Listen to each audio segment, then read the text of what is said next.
everybody, welcome to Seattle Refined in our special TGIF edition. I'm Garth Swanson. Coming up on the show, we take a magic carpet ride with Aladdin and the Genie and get the dish on the Disney musical On Stage Now. Plus, we're a fly on the wall inside one of the city's newest luxury homes on the market with views to die for. Look at that. And beer and free music? Well, sign me up. What you need to know about where to go for our day. It has been 25 years since we all took our first magic carpet ride with Disney's Aladdin, and now the beloved character and his friends are telling the classic musical tale on stage. The stars of the show stopped by Seattle Refined to give us a peek behind the curtain.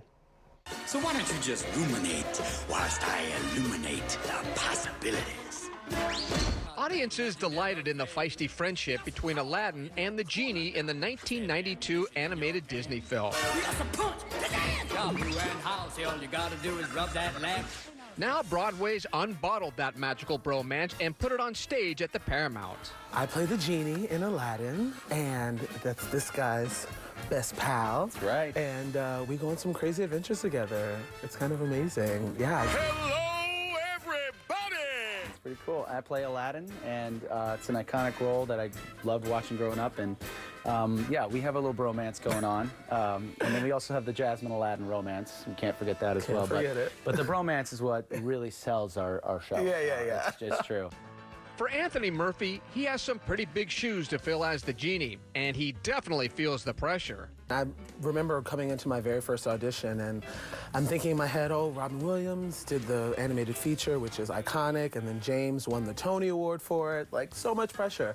And our director literally looks at me and he goes, just be yourself, because you is good enough. So I just, try and bring as much as myself into it, and got to really create my own Genie. You'll definitely see Murphy shine, especially in the biggest number of the show, Friend Like Me.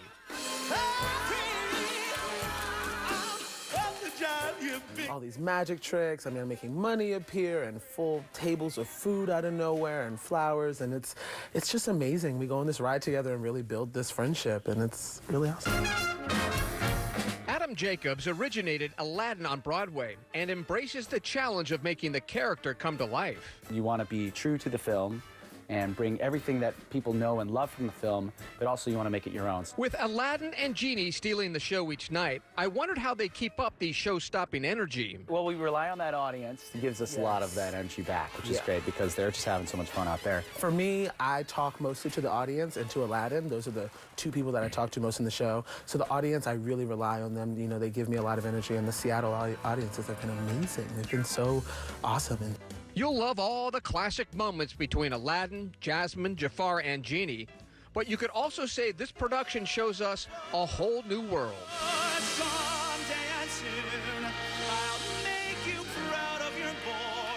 I get to sing this beautiful song that was slated for the film, which was then, it was cut, but we brought it back. We restored it for the show called Proud of Your Boy, and it's just a beautiful number. It's my favorite number of the show. They happen, I guarantee. And then we got some new numbers as well. Me and Aladdin get to sing this really awesome song called Somebody's Got Your Back, and that's really where you get to see this bromance develop and this friendship come to life. Oh, man, that looks good, doesn't it? Aladdin runs through October 29th at the Paramount Theater in downtown Seattle. And next week, you don't want to miss my one-on-one tap dance lesson with the show's dance captain. I lace up my new tap shoes to learn the complicated moves, and I'm telling you, it is not easy. That's next week on Seattle Refined. If going to the movies is more of your thing, there are plenty of new films to choose from. Last week's box office champ was the bone-chilling horror flick Happy Death Day. But there's a new thriller hitting the big screen today. The Snowman tells the story of a detective on the trail of a serial killer. It's based on a novel by popular Norwegian writer named Jo Nesbø. A woman vanished last night. We just found the body. Prince. And the head is missing. Oh, that looks scary. The Snowman is rated R and opens in theaters today.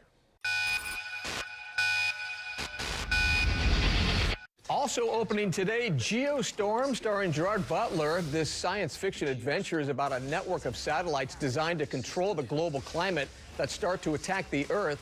The satellite designer must uncover the real threat before a worldwide geostorm wipes out everything and everyone. That one looks great as well. And if you're looking for something a little less intense, how about Tyler Perry's Boo 2, A Madea Halloween? The first Madea Halloween was a big hit. This one focuses on a haunted campground, and the characters must run for their lives when monsters and goblins are unleashed. Hilarity ensues, and this one also opens today. Well, if you watch our show with any regularity, you also know we love music here on Refined, so we thought we should remind you that tickets went on sale today for Ed Sheeran's concert at CenturyLink next summer.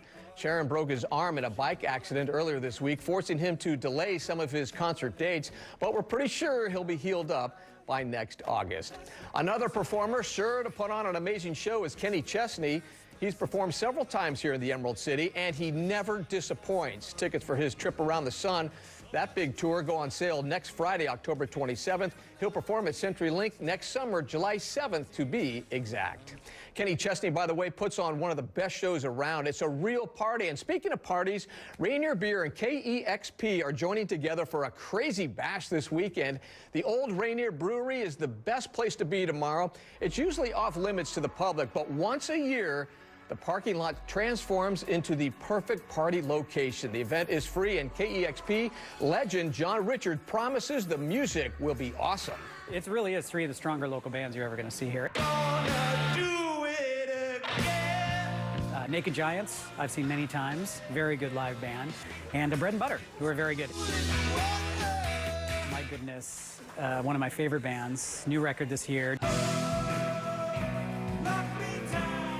One of the top, I would say, of the year. They're amazing live. So that alone would get me to go.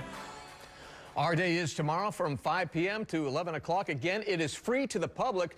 For more information, head to SeattleRefined.com. We're just about a week away from Halloween, and there's still time to get your scare on over at the Georgetown Morgue. While the haunted house may be scary, giving blood is not, as you know that. Just a pint of blood could save a life. And if you donate this weekend, you can skip the long lines and head straight to the front. Bloodworks Northwest Bloodmobile will be outside of the Georgetown Morgue, and once you donate, say goodbye to waiting for as long as 2 hours to get inside and get scared. Seattle Refined is just getting started. Coming up, Woodland Park Zoo makes a big announcement. The animal they'll soon have for the first time in over 100 years. But first, why some local artists are having their work destroyed on purpose, and they're okay with it. It's next here on Refined.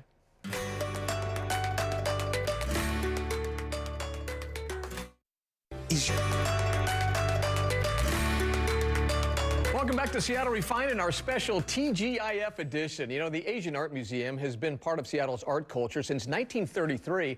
And just recently, some local artists had the chance of a lifetime to showcase their work inside.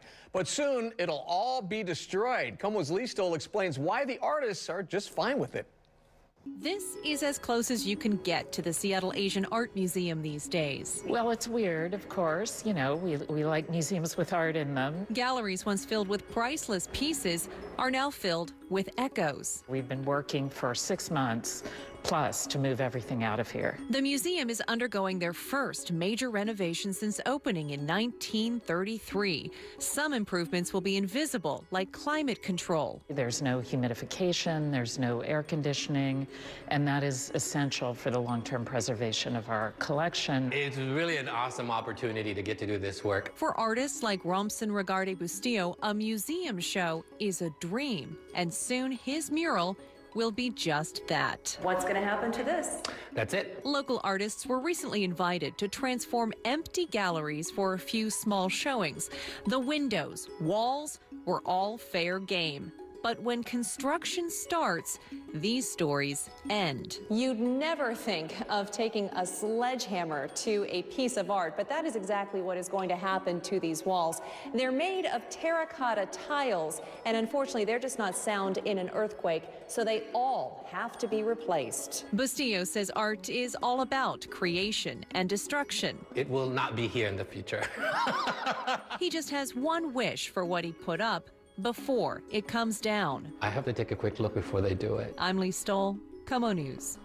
Thank you, Lee. You know, the improvements will also include a new education space and better access. Construction is planned to start this winter, with the museum reopening its doors in 2019. And speaking of art, You've probably heard of the popular website Humans of New York. It features interviews with thousands of people on the streets of New York City.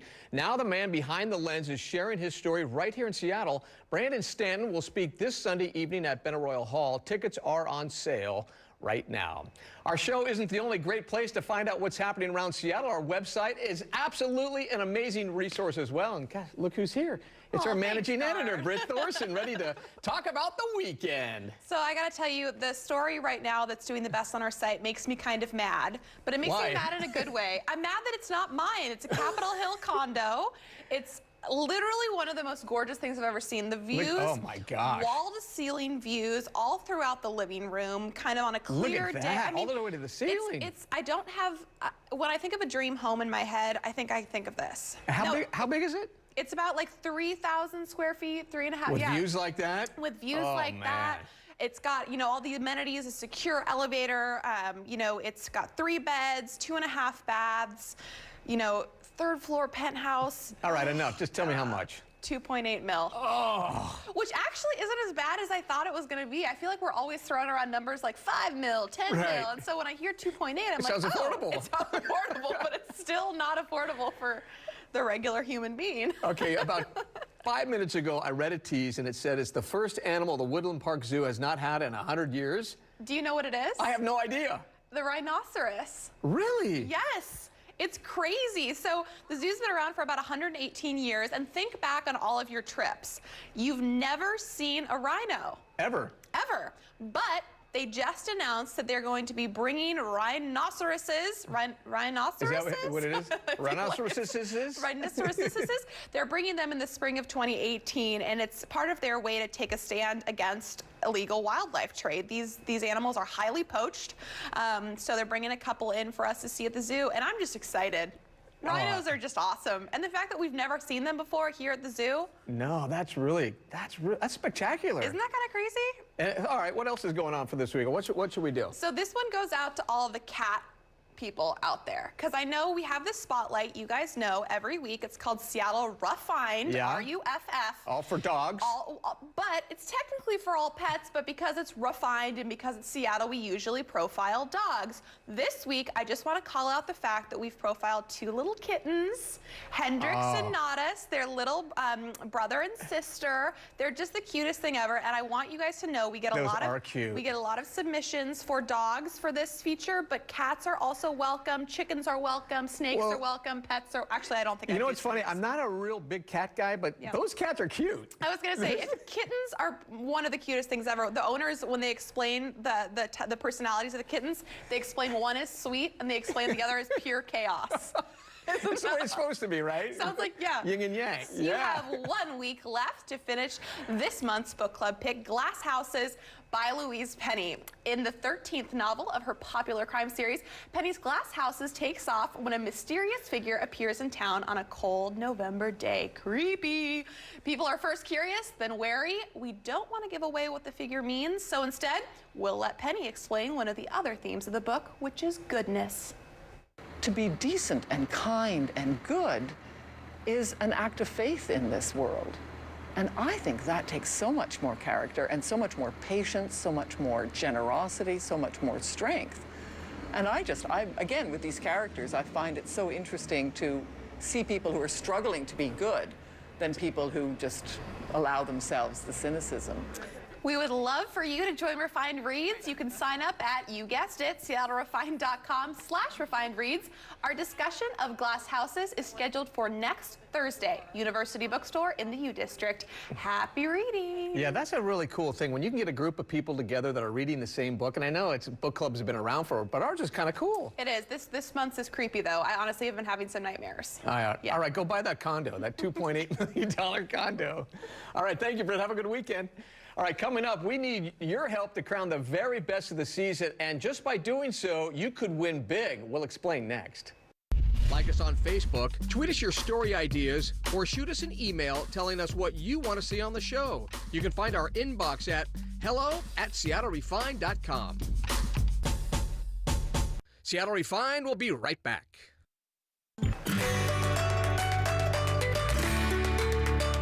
Welcome back to Refine. I'm Guard Swanson. Well, fall is definitely here, especially with all this rain we've been having.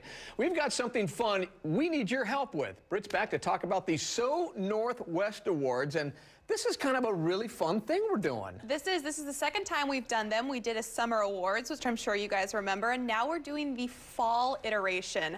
First up in the categories, we want you to vote for where's the best fall hike around here? Look how where's pretty the that best is. place to get out and see those colors? Tell us, we want to know. And then another one, which I think you'll like, Mr. Swanson. Fall isn't fall without some good food. Look at that. You know me. Where's the best place for pie in this area? Oh, you know, I like the Wandering Goose up on Capitol Hill. I knew you were going to say that, but we want to hear what you guys have to say. And then, of course, another event to go to, really any weekend in fall. Pumpkin patches. Where's the best one? Do you remember doing that as a kid, going out and finding the pumpkin? What do you mean as a kid? I still go. Really? I do, absolutely. I go to the pumpkin patch. I have one I love, but I want to know which one you guys love. Now, do you carve it still? Yes. You know, it was weird. I used to carve all the time. I lived in California, but sometimes, you know, in October in California, it's so warm, the pumpkin would literally like melt in a day. Cave in. Yes. That's awesome. You know, speaking of California, one thing we're kind of giving California a run for their money on is wine. Yes, So we want to know, red wine is usually kind of a fall drink, a little heartier. We want to know what's the best Washington red wine. We've got a ton of them. Which one's the best? Yeah, and we're drinking Waterbrook there. I've had that. That's pretty good stuff. Is that the one you're voting for? No, I have to try it again because I know there are a whole bunch of them, but that is, I have to admit, that's a pretty good wine. That's a good one. And speaking of beverages, we want to know what the best pumpkin flavored beverage is. And I know everyone's always going to think, oh, pumpkin spice latte from Starbucks, but that's, it can be pumpkin flavored anything. It can be pumpkin beer like you're seeing right here. It can be pumpkin cider. It can be pumpkin latte. It can be pumpkin anything. We want to know what's your favorite pumpkin flavored beverage. All right, best trick-or-treat neighborhood. There's one in Magnolia I love. It's huge. I know, gigantic. Magnolia has a really good one, but there's no way we can know every single neighborhood in Seattle. So this is why we need your guys' help. What is the best neighborhood to trick-or-treat in the greater Seattle area? You vote next week. And then, of course, speaking of kids, although I guess high schoolers aren't really kids, are they? Football. We want to know what the high school with the most school spirit is. Look at those guys. And I know you guys are all going to vote for your own high schools. That's okay. That's what we want. Look at these kids. Oh, yeah. How about best place to watch a game? That's right, and I want to be clear here. This isn't just the Seahawks. I know everyone's always talking about the Seahawks. Talking Huskies, I'm talking Huskies, Cougs, anywhere. What is the best place around town to watch your game? Don't say your couch. I want to hear where you go out and watch the game. Yeah. And what about a best pre-funk? So the best pre-funk, this is the person, this can be a person. So I want to know who has the most kind of spirited pre-funk around. Is it a group that always gets together before the game? Is it a place that you always go to before the game? Drinks. That one could be your house. I'll allow that. Oh, and the big pho right there. Big pho. And this is for best soup, right? That's like a world record pho right there. That's right. That is a world record pho, and that might be what I vote for the best soup category. But you know, there's some tomato bisques out there. There's some ramens out there. That counts as soup, I think. We want to know. You tell us what's the best soup in town. And then how do people vote? Next week, you go to SeattleRefined.com/fall awards. This doesn't start until Monday, so make sure you wait until Monday and then vote, share. You can vote in each category. Yeah. We want to know, you guys. These are our fall awards. Cool. Boom. All right, go have a fun weekend. Thanks, you too. All right, Britt Thorson, managing editor of SeattleRefined.com. And Seattle Refined will be right back after this.